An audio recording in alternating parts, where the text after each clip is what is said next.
Got the tractor over here and the raised bed garden, and I'm going to be harvesting all the tomatoes off of the San Marzano paste tomatoes. Even though they're indeterminate, they are most likely the most risky for disease, and since we're almost to mid-September now and I want to keep the big super long big beef, Cherokee Carbon, and Rutgers tomatoes healthy right next to them in the other bed, I'm going to actually cut these before they even have much disease or show much signs of it, because they'll spread very, very quickly.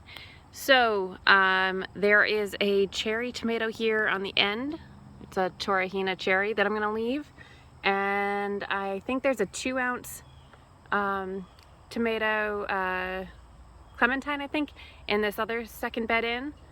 Those ones I'm going to try to leave, but we'll see. I'll have to see how healthy the plant is. If it's not good, then I will take that down. The third bed with the PVC trellis has Mountain Magic and Torahina. Oh, sorry, Mountain Magic and Clementine 2-ouncers. Those ones I'm going to inspect and check. I probably prune back, or if they're not looking good, I may start to take those down as well. We also need to get the shade cloth down off the hoop house. That's a 40% shade cloth. And since we're now losing daylight every day quite quickly, that's something that we want to get off sooner than later to keep the heat coming in, get the sun onto those hot peppers and tomatoes in there. So a little bit of work today, this weekend, and I will update you guys on the progress.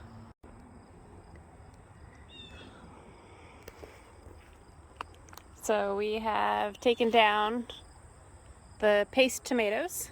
I did end up taking down the clementine that was in this second bed in, but I've left this cherry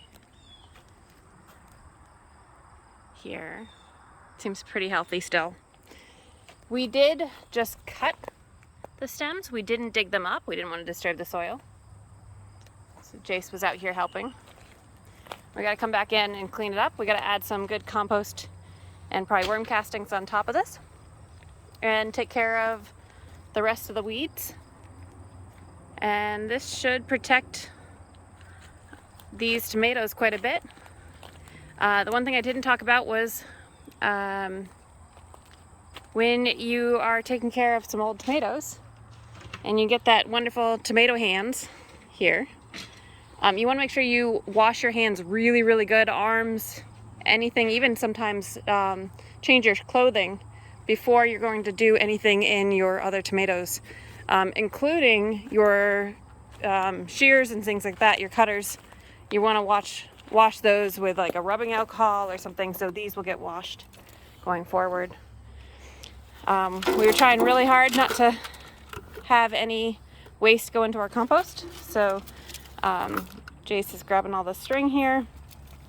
These spools will get put into a bleach water bath, and I just cut the string so that the rest that's on the spool should be good.